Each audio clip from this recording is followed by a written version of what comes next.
Hey, yo, everyone, Andrew here, bringing you another video, and today we're going to be doing my Andrew Cutter Picks of the Weeks.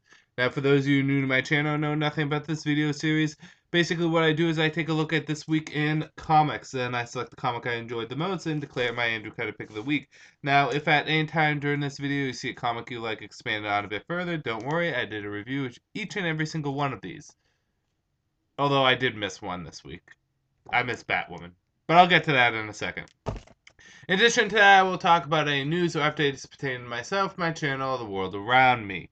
So in saying that, yes, I did forget one comic this week, and I have a good reason why. And that would be Batwoman. The reason why I forgot Batwoman is in my box I have my new comics and an underneath comic set I'm going to eventually read, but I haven't read just yet. Batwoman was underneath one of those comics, so I missed it when I was picking it up. And I was in such a haste to pick up my comics because I was getting it on my lunch break. Shit happens. On a whole, it was a good issue. I enjoy the team up with Wonder Woman. I enjoy Batwoman's perception on Wonder Woman and how she describes her. And Batwoman in her universe is starting to take form a little bit better. It's still not perfect, but it's taking form a little bit better. 3.5 out of 5. I enjoyed it. It was a really fun issue. In saying that, let's get into the comics themselves. Nightwing, issue number 13. And again, the third week of the month is always a big week. Red Hood and the Outlaws, issue number 13. Big week, volume-wise. A lot of comics. Catwoman, issue number 13. The prelude to Death of the Family. Batwoman, issue number 13. Birds of Prey, issue number 13. Sword and Sorcery. Sword of Sorcery. I keep on saying and. It's Sword of Sorcery featuring Amethyst, issue number 1. Blue Beetle, issue number 13. G.I. Joe, Real American Hero, issue 183. Supergirl, issue number 13. Green Arrow, issue number 13. Green Lantern, New Guardians. I said Green Arrow. DC Universe Presents featuring Black Lightning and Blue Devil, issue number 13. My stuff almost fell. Wonder Woman, issue number 13. And the Justice League, issue number 13. A lot of issue number 13. So, anyways, this week we had some good comics. Now, I'm going to do an interesting Andrew Cutter Pick of the Week that you guys will not see coming. The best comics this week were probably Wonder Woman and Justice League. In particular, Wonder Woman stood out the most. However, despite the fact that these are the best comics, I believe, this week, they are not my Andrew Cutter Picks of the Weeks. I'm actually going to go with a comic that may not be the best comic this week, but I still enjoyed thoroughly. And I think I enjoyed more than the others, and that would be Sword of Sorcery featuring Amethyst. Yeah, it's not as good as Wonder Woman. Wonder Woman was a far superior comic, and so was Justice League, and so was a few other comics. But Sword and Sorcery, Amethyst, I just like the world that it's creating with all the different houses and the action. This was good, and the build-up and the villains and everything just worked out really well in this comic. I really am enjoying it a lot. So, Sword and Sorcery, or Sword of Sorcery, featuring Amethyst, issue number 1. My Andrew Cutter Pick of the Week. Kind of threw you guys for a curveball. Except for you people out there that have telepathical psychic abilities. You knew it was coming. Hey, I know you guys are out there. So anyways, sorry, I just kind of had breakfast, lunch? Yeah. News and updates. First and foremost is DC won their copyright, or is it copyright? They won their lawsuit with Superman rights so that they could have the rights for Superman. So it's one step further to them having complete control over Superman. The heirs to the creators of Superman are fighting DC Comics for the rights of Superman, which is silly. It is dragging on, and it's just let it go. Let it go. But DC Comics won, and again, that means it's one step closer to DC Comics having full completed copyright control of Superman. which is great. I did watch Arrow episode number 1, and the thing about Arrow is that I didn't get to see the first 2 episodes because they're on Wednesday, and while I would be able to normally watch them, I just didn't get a chance to. I've been too busy with work. This was my first full week at work, doing the management training and everything. So, um, in saying that, I did watch the first episode of Arrow, and I have to say, I was surprised. I liked it more than I thought I was going to like it. I actually like Arrow more than I like the comic. Hey, it happens. I think it hits the right tones of what it should be. It feels very teen, not sitcom, teen drama-ish, but at the same time it has that superhero flavor in there, and it has a good tone to it. They have Arrow kill people, which the guy has freaking arrows. Believably, how many times is he gonna purposely not go for a vital organ? He's a good archer, but the guy uses a fatal weapon. It's like someone going around with a sword and never chopping someone in half. What are you gonna do? What are you gonna do? But I thought I think my voice is cracked. I thought all the groundwork for the series was good, and the characters seem interesting. I like the nods to various different characters like Merlin and Black Canary, so on and so forth. So I'm probably gonna watch it either on Hulu or maybe the CW.com, because I know you can watch new episodes on CW.com. I'm gonna try that out after this video because I have to work out before work, so I might as well watch something like Arrow while doing it. So I thought it was actually a pretty good series. Is it good enough for me to continuously follow it? Maybe casually.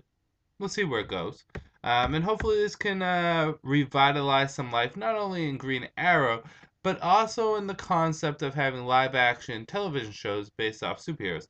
I mean, I know we had Smallville, but here's the thing about Smallville. Smallville was not a superhero TV show. It was a teen drama that just happened to have Clark Kent. I know eventually it kind of went into the realm of superhero-ness, but it still didn't feel like. I'll say this. My favorite superhero show that was live action, you look at all of them, was Lois and Clark, The New Adventures of Superman. Because it was different than the comic books, but at the same time, it felt like Superman. They really pushed the envelope on trying to make it feel like Superman. So, I like that. And hopefully Arrow can pull that off, and hopefully we can get some more TV shows like that. Uh, who knows? They tried Wonder Woman, that failed horribly. But I mean, what other characters can they do? What characters do you think they could do? I mean, Wonder Woman would have been one of my picks, and Superman would also be a good pick. Maybe a Gotham-based hero without it being Batman. Use one of the characters that you could. You could try another shots at Birds of Prey, but maybe you could do a Batgirl one featuring Barbara Gordon while she's in college, trying to figure out being Batgirl or something like that. Uh, what else can you do for a live action comic book show featuring the DC comic characters? You can try an Aquaman show or Cyborg show. Nah, I mean, it's tough, but I would like to see more of a live action TV show featuring superheroes. So I mean, I enjoyed Arrow, and I will probably watch episode 2. What else has what else has been happening this week? Well, you guys probably can't see it, but I will try my best. So, the way my room is set up is, you got the Batman stuff over here. That's the Batman figures. And Wonder Woman down on the last shelf. Then you have Superman over here. Now, what I did is I have Aquaman, Cyborg, Flash, and Green Lantern over here. And then on top, I framed not all, but I framed Aquaman, Wonder Woman, Batman, Justice League, Superman, Green Lantern, and Flash right there. So I have all those issue number 1s up there, and I think they're nice. I like them a lot. So, it just looks really cool having those framed up there. I did that this week. This week was kind of a busy week because I did have my first full week of work, and not only did I have a full week, but I worked the weekends too. Um, so it was a full week of work. I had a blanket on the ground, and I'm enjoying work. I'm learning, I think, quickly. I made a few mistakes, but I feel as though when I go back into work tomorrow on Monday, I will be fully ready to tackle everything and good to go. So I guess that's a good thing. Oh, and you know what else we did is my fiance and I went out with my sister, my brother-in-law, and my nephew. My nephew's 4 or 5 months old. Nah, he's a little bit older than that. We went out to Rhode Island to the zoo to go see pumpkin carving. So hopefully I'll have some pictures to show you guys on my Facebook. She took the pictures. So it's a matter of when she gets to put the pictures online is when the pictures will be on Facebook. Last but not least, I guess, would be I finished playing Code of Princess. It was a fun game. I think the characters were enjoyable, and I thought the combat was fun. The only thing about the game I really didn't like is it got kind of repetitive after a while. Um, the characters who were introduced later were substantially weaker because they were at a low level. And in addition to that, the story wasn't anything amazing, but it was still fun, and I give it like between a 6 and a 7 out of 10. I enjoyed it. It was a 3DS game. It's good that we had it. So yeah, there's not much else to talk about. Um, Although I do want to bring up an interesting topic about the Marvel Now stuff. Marvel Now is not doing, I think, as well as Marvel thought it would. At least not at my comic store, because the funny thing is if you look at Uncanny Avengers issue number 1, which I didn't read, so I can't comment on if it's good or not. Well, actually, I did read it. I read it at the comic store. I didn't buy it, so I can comment on whether it's good or not. But the thing about it is, you just to show you, and this isn't anything against Marvel, but just to show you how the Marvel Now is kind of like its answer to DC's New 52, is the fact that it's not working out as well. Um, I talked to my comic book guy and I said, how much of I mean, have we been as successful with the Uncanny Avengers as we've been with the Justice League? You know, the two premier titles from the big things from each company. He said, no, Justice League, we couldn't keep it on the shelves. Uncanny Avengers, he points over and I see there's 2 stacks of them still on the shelf. So I found that interesting. But Marvel Now is coming out, and there's going to be 4 or so titles I will be picking up, and we'll see how it rolls with those. Maybe with some of the DC titles getting canceled because Blue Beetle, Frankenstein, Agent and Shade, Legion Lost, and Grifter are getting canceled. And 2 of those I pick up. So with 2 of them getting canceled, I have more room in my subscription list.